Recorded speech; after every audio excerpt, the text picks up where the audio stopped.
Well, good afternoon, good noon, and good morning, NAGC, and welcome to Encore 2018, our annual webinar mini-series that brings back some of our most popular communication school presenters for a repeat performance of their outstanding content. My name is Bethany Hornbeck. I am Director of Professional Development for NAGC and your host for today's kickoff presentation with Ms. Devika Rao of O'Neill Communications. Devika is joining us from Marietta, Georgia, where she leads her teams in innovative branding, marketing, and strategic planning activities. Devika, thank you so much for joining us today. Thank you for having me. Excited to do this with you all again. Oh, great. It's a pleasure. Today, Devika is going to be talking about multi-platform messaging, especially developing and measuring the effect of messaging across email, websites, and social media. Her presentation was extremely well received at the Communications School, and I'm excited to seeing it again. Let's for a couple of quick housekeeping items before we get started. First, for our attendees, so we're in a new platform now. This is Zoom instead of GoToWebinar. It functions very similarly. We have a Q&A box in the top right-hand corner of your screen, which you'll use to go ahead and enter your questions. Devika will pause a couple or three times during her presentation to take questions, so go ahead and as those come up, type them up in the questions box and we will get those over to her. Also, I want to talk about the upcoming Encore presentations we have in the next couple of months. So we hold Encore on the first Friday of the month. So December and January are our next two. December 7th, we will be joined by National Public Radio former correspondent Larry Schuler, who did a terrific keynote at the Communications School this summer about improving direct engagement with the public. He focused on changing the way town hall meetings work during that presentation. He was great, very funny, great stories. He also talked about how to transfer the lessons learned from those activities to other public engagement formats. So that's December 7th, 1 p.m. Eastern Time. And registration's on the website. Then on January 4th, we have Janelle Tummel and Laura Cederberg, who will reprise their outstanding presentation of the rebranding effort undertaken recently by the state of Minnesota. What Minnesota did was they modernized their state's look and feel, and then they took the agencies from across the state, who every single one had their own logo, practically their own color scheme. Everybody was doing something different. They brought them all into under one umbrella, and then they did a fantastic job of stakeholder management in terms of finding early joiners, gently bringing people into the fold, and rolling that their new branding effort across the state in a stepwise manner. The story was riveting. They had terrific images, terrific information. So I think this will be another outstanding presentation to join us with, and that will be again on January 4th at 1 p.m., just after the holiday season. So we look forward to seeing all of you at these upcoming presentations, and we also hope to see you at the 2019 Communication School in Washington, D.C., and in the ranks of folks competing for our annual Blue Pencil and Gold Screen Awards. Announcements are coming out in just the next few days about both of these events, so keep an eye out for those emails, and we will see you there. And for housekeeping today, so without further delay, again, I welcome Ms. Devika Rao of O'Neill Communications to Encore. Devika, when you're ready, the floor is yours. Okay. Hi, everyone. Thank you so much once again to Bethany and NAGC for having me back for this great webinar. We're so excited and honored that the presentation went well the first time around. So we're hoping for twice the success here. So basically, just to jump off of what Bethany had said, we really wanted to talk about social media, email marketing, and website content. As communicators, you all know that these are no longer platforms that we can ignore when we're trying to get a lot of multi-platform messaging out of our agencies, organizations, brands, etc. And it's an integrated effort. So we're going to go into this, and we're also going to find out how this all works together and exactly how you measure it and why it's important to pay attention to how all of these pieces work together, but then also how we can discern the data that might come out from this. Just a little bit about me and the firm. We are very big on storytelling. I come from a journalism background, so storytelling and content is kind of my thing, and I love it, and I love being able to tell our clients' stories. Our firm works with many clients in the government sector, especially with a lot of DD agencies or developmental disabilities agencies, public health.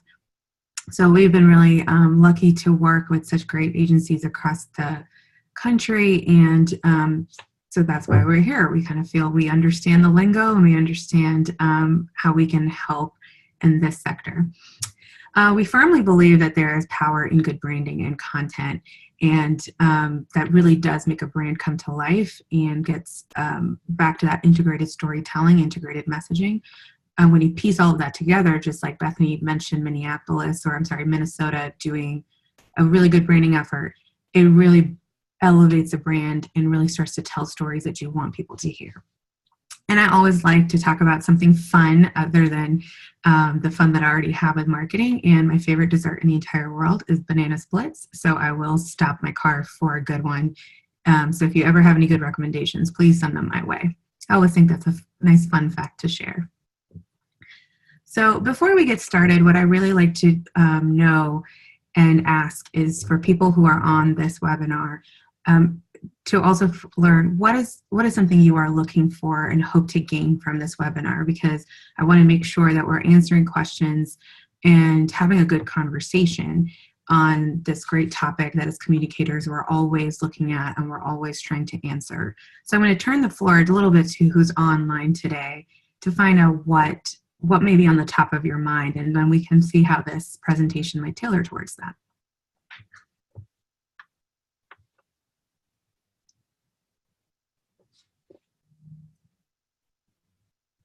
So Bethany, let me know if anybody comes in with any questions. No, there's no questions yet. Thanks. Oh, okay, great. Thank you. Okay, so we're going to, as we said with the top of the slides, we really want to talk about how websites, email marketing, and social media marketing really work together and how they work together. So this is a really easy way to talk about what these three channels are. Your website is your window to the world. It is your brochure. It is a place where people come to get validation on your brand, on your agency. It is where they create that form of trust. Of course, email is internal and external outreach. It is a great way to talk about original content, curated content, events, webinars, just like this one. And you have a very, very focused audience there, because if they're in your email list, that means they're interested and they're already bought into what you might be talking about. And then social media channels are really about the external outreach. It's not only catering to an audience that is already interested, but it's also about getting external stakeholders or external interest in what you might be promoting or pushing out or advocating for. So for the sake of this webinar, we talk about very, very different pieces of identity awareness. And as you can see that we've talked about, we have these little nice circles, but basically we're talking about these are all pieces that bring up identity awareness. You have website, blogging, social media, email marketing.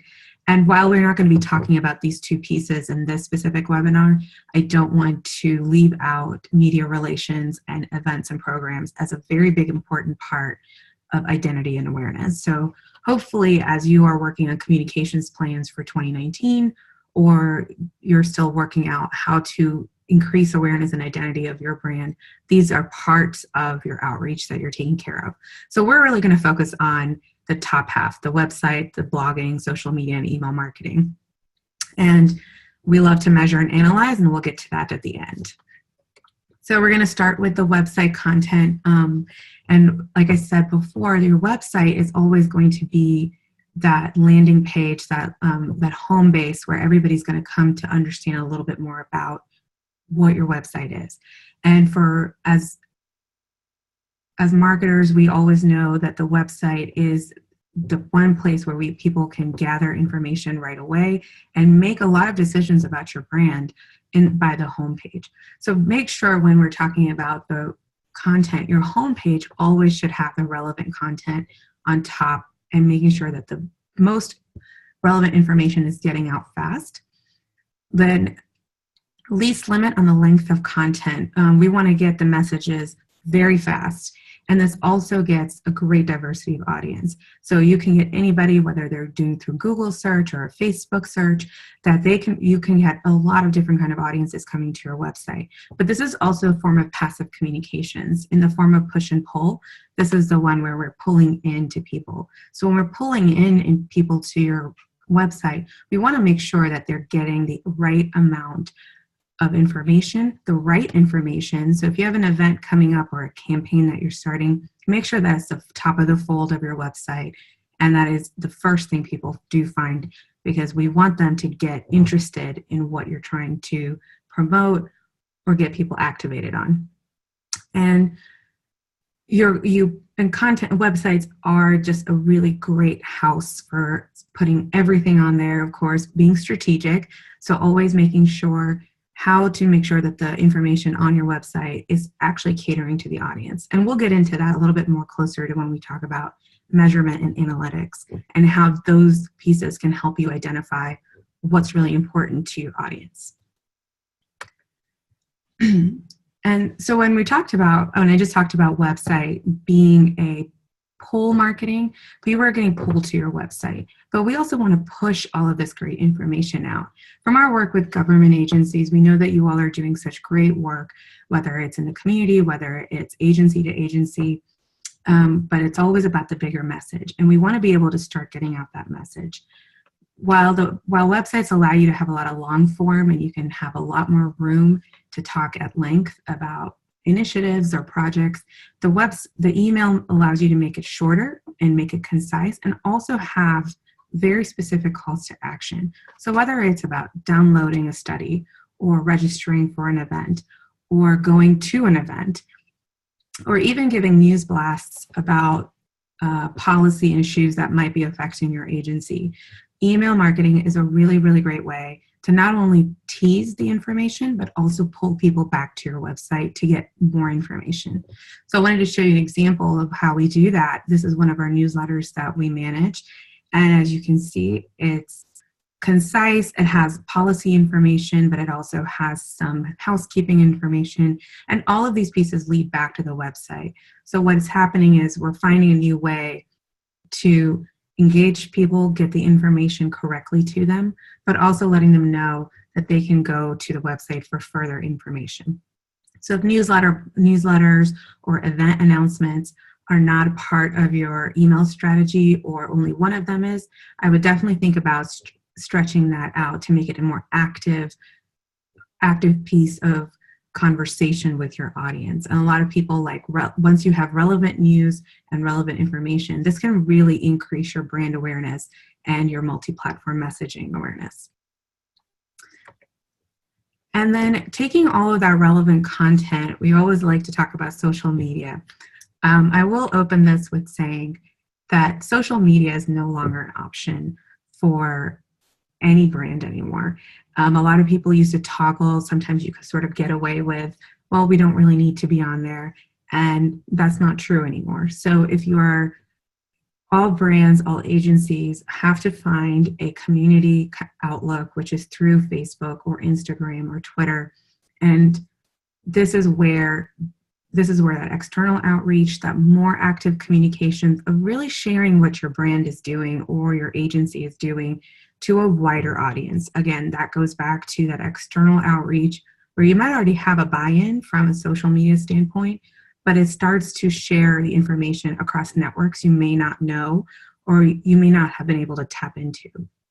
So when we want to talk about that relevant content, we really want to talk about taking it to these different platforms and really bringing everybody back to your website. So when we think about social media, think about what channels might be very good for you. So if you are an agency that relates a lot to youth, think about Instagram. If you are an agency that is catering to a lot more higher agencies or other agencies, think about LinkedIn. And if you're a community organization like the example here, which is the North Carolina Council on Developmental Disabilities, they cater to individuals and families across the state who have or work with people with disabilities.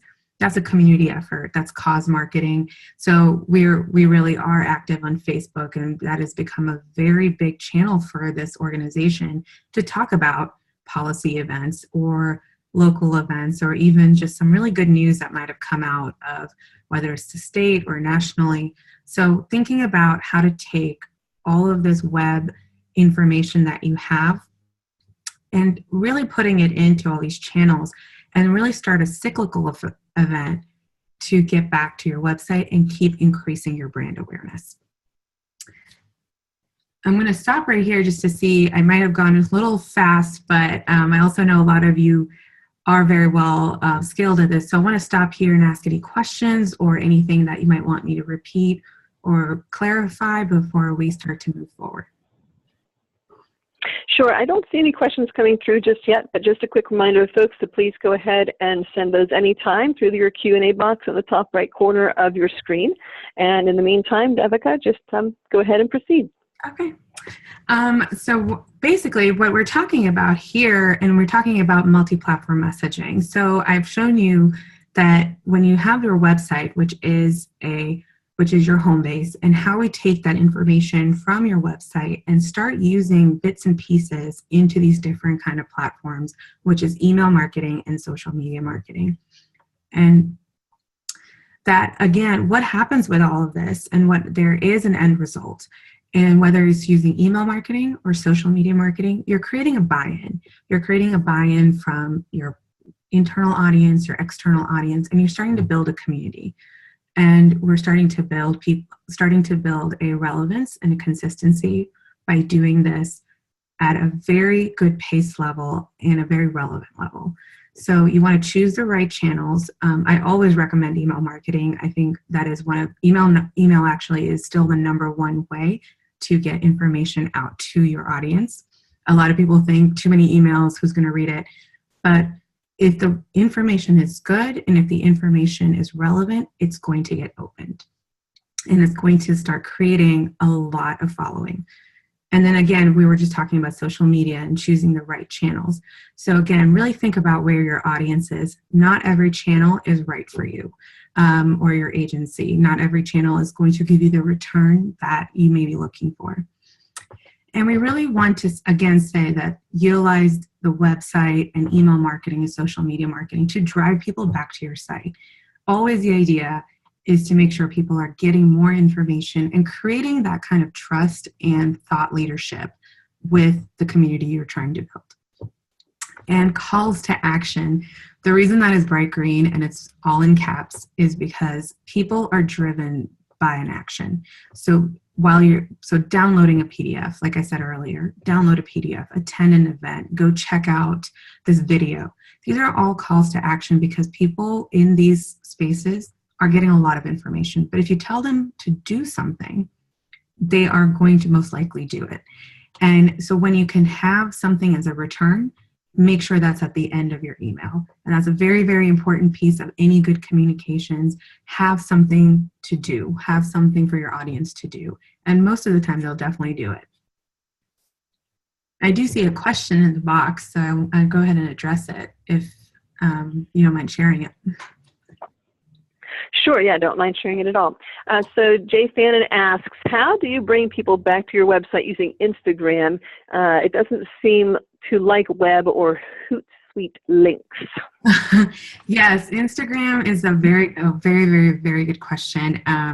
And I'm guessing if you have an Instagram account, you're having some good engagement. It's a really great platform. So Instagram is very interesting because this might get into a little bit of that tech speak because I also don't understand what it means, but I read enough blogs to be able to repeat it, I think. But basically, Instagram has kept everything a little bit on the private side. I think if you are on Hootsuite, you might have noticed that with LinkedIn, just in case you might be using that as a channel too. So Instagram, scheduling-wise, it's not the easiest, but there is a really great tool called Planoly, and I might be saying that wrong, but it's Planoly, and that is an Instagram-specific tool for social media marketing. But for the links side, and as you said very rightly, the links are not as easy as you do in Facebook or Twitter or LinkedIn. So there are some additional things you can do. I know a lot of consumer brands use this, so we may have to do a little bit of extra research, but it's usually like Shopify or that can actually put together all your links. So when you can click one link, it can consume or an audience member can actually post. It's add-on in Instagram. And there are a few of these pieces that you can do. There are a few of these kind of external links that we can add to Instagram to make it a little bit more interactive. But making sure that you are that Instagram is so private and it's still so closed off that we have to add these external pieces to make sure it works. And if you are working on Instagram, be sure to be working on the Instagram business account and not a personal. It's a very quick switch. If you not on that, it's in the settings in the same Instagram account. If you just go to the settings, you can switch to the business account, and that will also allow you to get a lot of analytics if you haven't done that, and also provide you that information on those external links that can help elevate Instagram, so your links are more active. You can actually create a little bit more of a, click the link in the bio and then it'll pop up all your posts and someone can click whichever post they might be interested in. And you're very right, Instagram makes it a little tough, but it's kind of a beast on its own, I would say. I hope that was great. Helpful. Thanks so much. I thought it was helpful, and that's all we have for now. Okay.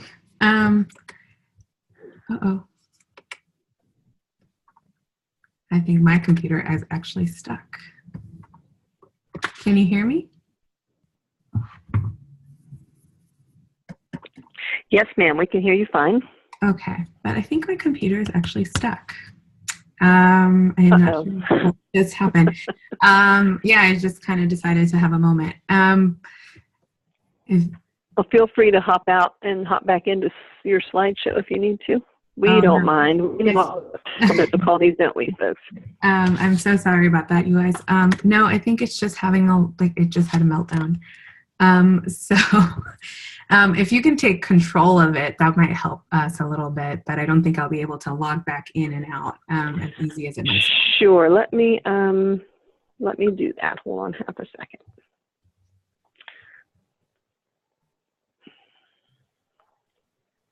I've never had this computer freeze before. I think it knew the IT person. There we go. Are you able to move the slides for me? I am sharing my screen now. Okay. We won't be able to move your slides, Devika, unfortunately. Okay. Well, unfortunately, I literally do not know what happened to my computer. Everything has just decided I think it just decided it was Friday. So I'm going to, but it's good that I have the slides right in front of me. But the next slides were basically we were talking about measurement and analytics. So what we wanted to, so we were talking about this a little bit earlier, that you can make a lot of great decisions through analytics. And if you are using Google Analytics, or if you're using Insights, or you're using your own form of tracking, please be sure that those pieces are really giving that information that you want. If your websites do not have Google Analytics on it, I would recommend adding that. It's a free tool. But what you can really do is make a lot of decisions on how to keep enhancing your multi-messaging platform. And what happens is, especially from the website perspective, as we were talking about earlier, making it relevant and making it catered and tailored to your audience. So what you can learn from that is, where are people dropping off? Where are people interested in? What is going on in terms of what pages are they going to the most, or anything, or what is something that is causing them to leave? When you can start figuring out these pieces, you can start making small adjustments to your website in order to be able to make it more relevant. And you will actually start seeing a dramatic improvement on your website when you can start monitoring this once a month, maybe every quarter. We always recommend doing monthly analytics and then doing a really nice overview over a quarter, because you get a little bit more of a story in 3 months.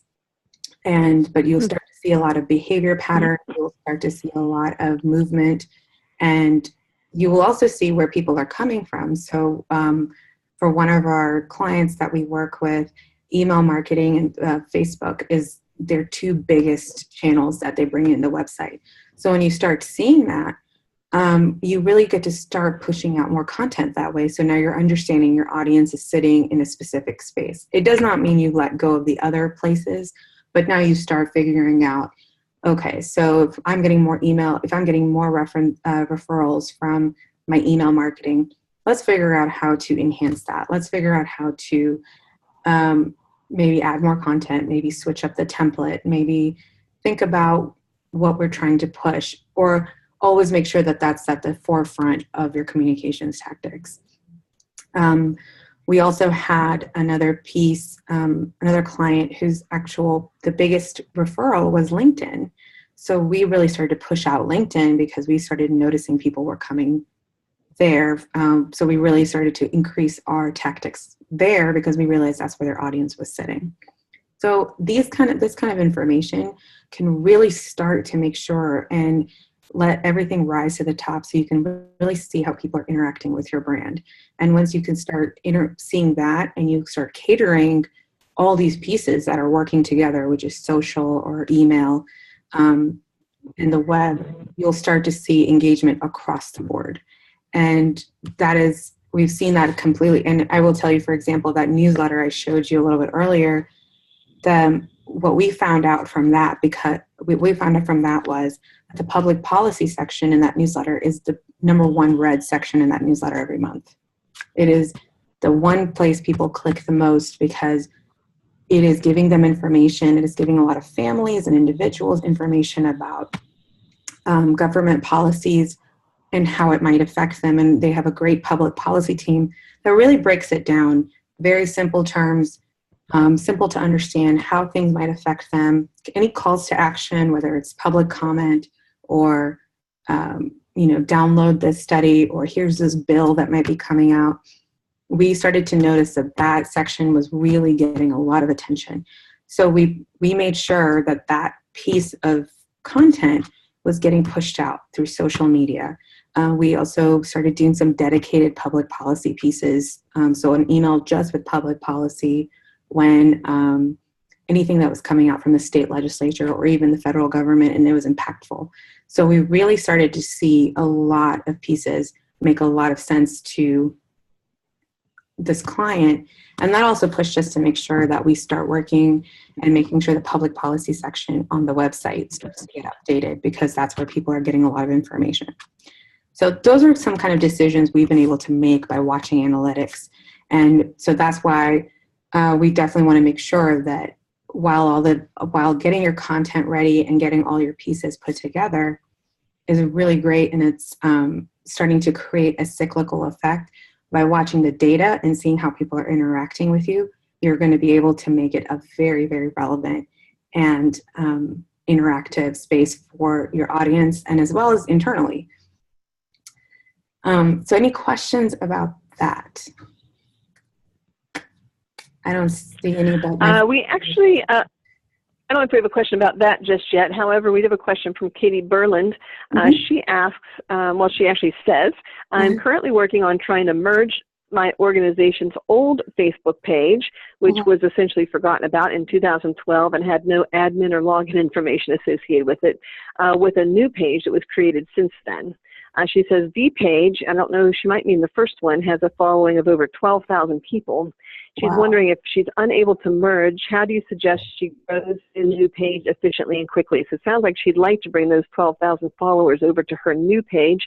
She's wondering how she can kind of put the two together and keep those 12,000 if she could, and if not, get those 12,000 back. That's a great question. And so from my understanding is that there is absolutely no admin control. So she does not have admin control either. That's what it looks like. Okay.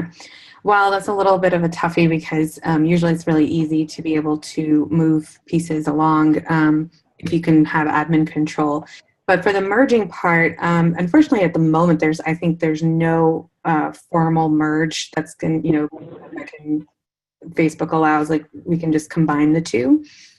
So while I would not want to lose those 12,000 followers as well. But just my question back to Katie is there information still being shared on that page or has it been stagnant for quite some time? Katie, if you would like to type your answer into the Q&A box, we could address that. We can pass that back to Devika. So she's typing now. She says, to clarify, we're working with Facebook to merge them. We have a direct content, but it's not 100% that they'll be able to do it. The page is not being updated, she said. The page, okay, so that page is not being updated. Okay. Correct. Okay, so the thing is with merging, we do need to have a manager or admin control on that other page. So unfortunately, that seems to be the missing piece. So if you do have someone at Facebook that you can call and see if you can find a way to get control of that, then that will actually help you merge it and see how you can bring those two pieces together. But you do need to have access on the admin level on both pages to do that. And if there's a great thing. If it's the same account, like, if it's the same organization, they'll probably have a lot more success because it's not like you're trying to merge X with Z, or it's the same, someone's just using the same information. So that would definitely try to get that admin access. And if you can merge them, that would be great. But if you get that admin access and somehow it doesn't, what I would start doing is really start pushing some content on that page and telling people to go to the new one. That's a pretty passive way to do it if you can't do it from that technical side of it. But really, I agree with you. You don't want to lose all that engagement. So really try maybe do a small, if you get the admin access to that, really just do a small push to say we have a new page, or we're over here now, so come visit us or come get more information here. So just kind of toggling both to see how you can kind of combine them if you can't do the technical merge. Yeah, it's a great suggestion. Just activate the page for a while to yeah, we had that same, and then encourage folks to move over. Yeah, and we had that same issue actually. It was with a group as opposed to another page. So we were trying to not lose the 900 person group. And then we were trying to push them into the Facebook page, and what we just decided was to keep both open because people were kind of interacting in that. So we said, okay, we just made an executive decision to leave it the way it was, but we were also trying to do the same. But yeah, for the pages, you'll definitely have to have admin access on both. Great, thanks. Also a question about the measurement you were just referring to. Can you talk a bit about the actual platforms you use for measurement and software and other techniques? Thanks. Sure. Google Analytics is my absolute favorite. It is a free tool, and it is very powerful, absolutely powerful. And a lot of people may know or may not know that Google offers a lot of things, a lot of its tools, and mostly, I think most of them are all free. So you can really go deep into Google Analytics. And what I would say to you is that a lot of these external software and external analytics use the Google Analytics platform on top of theirs. So you might as well just go straight to the source. So if you're just kind of doing website and website content and trying to understand how people are interacting with your website, that's a definite must. And because there's also, Google is also searching on your site. So it's a perfect correlation. And that can also be connected to a lot of your social channels, and you can get a lot of information. For social media, I still really like to use the internal analytics, which is provided by Facebook or provided by Twitter, to get kind of like real-time pieces to really understand what's going on that page. So we still use a little combination of Google Analytics and the actual source. So if you look in your Facebook pages, you'll see insights, and you can run a few reports from insights to kind of get a really good idea of how things are measuring out for you. And their analytics have gotten much better over time as with advertising, and they're understanding how data is really affecting the way information is getting taken up. So their analytics have become very, very strong. I will say from an analytics standpoint, do not in a very light way, but I do push this a little bit hard. Don't measure your success by, especially for social media, in terms of followers. If you're measuring like, oh, we got like 15 followers or 14 likes, or I hope it's not that, but if it's higher, the reason I say that is because there's so much going on in the back end of algorithms of how Facebook and Twitter are changing everything, and every day there's a purge. They're always purging like dead accounts. So your analytics, if you're using that as one of your measurements, is never going to look good because they're doing stuff on the back end. So I would actually move, if you're using that as a piece, you can have that. It's nice to know, but really pay attention to impressions, really pay attention to engagement. That's really where the numbers are coming from. And that's really where the interest is. And that's where you can make a lot of decisions on what content will work for you. So there was a time when followers were kind of the analytics we wanted. Everybody was looking at it, but as they started making them more robust, it started to fall out. Now we've seen a lot of these purging of fake accounts and robots and things like that. So I would stray away from using that as a marker of a successful social media channel. Really look at that engagement, really look at those impressions, really look at what content is working, what content got like, major hits. That's what's really going to drive a lot of what you're going to be able to push out. Great, thank you so much. You're welcome. So the last, that's all we have for questions for right now. Okay, well, I'm pretty close to being done, but the last slide I really had, which of course I'm so sorry, technology always tends to fail you when you really need it the most sometimes.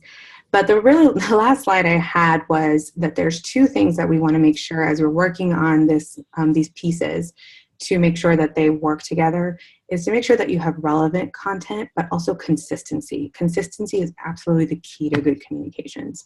Making sure that messages are getting out and they're quick and people can digest them really fast. Use of infographics, use of use of links, use of photography, videography. Really start to think about how you can make your channels more integrated. And what I would like to emphasize is, instead of just using these as social media channels, think of them as your own media channels. This is a really great way to use email marketing, social media marketing, your website to really create your own media messages, because you can control it. You can make sure that it's being packaged the right way. So really think of it as a content tool and content development, but consistency is definitely the key. The secret number is 8, which is how many times you have to get a message in front of someone for them to interact with it. So 8 times is now the new number of how many times someone has to see your message in order to even click your link. And so that's kind of where all of this media work is coming into play, because there's so much going on.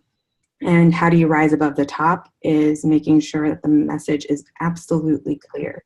I always like to reduce number of clicks. So if you can make someone make a decision, make someone download something or register for something very quickly, there's a higher chance of success. But if you make them go fishing for a link or for a PDF or anything, you're going to lose them. So I would really just start thinking about consistency and relevancy. And the easiest way to always think about that is, think about yourself as a consumer. Think about if you were coming in to get more information, what is it that would help you get this information fast? And that's been able to help us kind of really consolidate a lot of messages and make calls to action rise to the top. So people are registered for events, or they're registering for a webinar and tuning into anything that they might need to. So I would definitely want to emphasize relevant and consistency. If those two are in the bag, you're going to have a great communications messaging platform.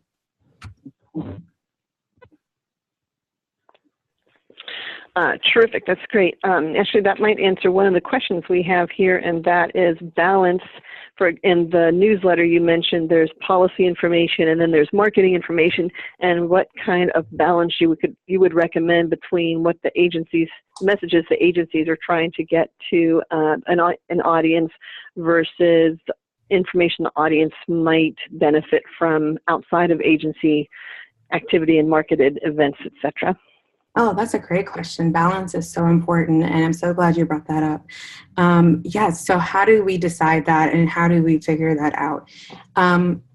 We always think about it, these channels, as not only great marketing tools to get out the internal message, right, of the agency or the organization, but we also want to be a source of information. So it's about creating, again, those numbers are really helpful sometimes when you can look at, like I said, public policy was highly read, and so we knew that was a must, and I kept emphasizing to the public policy team, and I said, this is widely read, so please keep writing, because sometimes people don't know how their information is being taken. But people really do love personal interest stories. People love human stories, and you can never miss on that mark. So even if it's an agency story, but it's something personal, I would definitely go for that, because you're still sort of tying in your brand message, but you're putting a human face, you're putting something a little bit more personal attached to it. And of course, there's going to be some deadline-oriented items. If you have, public comment on a few things, or something very important coming down from legislation, or even a program that you might be starting, et cetera. Those things are relevant, so they should never be compromised upon if it's in a newsletter. I would also think about dedicated emails. So if you had a very focused topic you wanted to talk about, think about just giving it its own announcement. We do a lot of event reminders, event alerts, just because we want certain messages to be increased.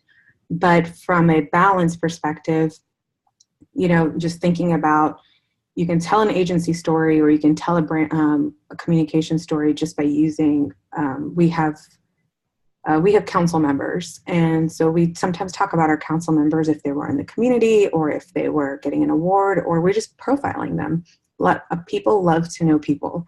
And then if something's going on in the partner community, and a lot of agencies have partners, and they obviously, you all interworked with each other.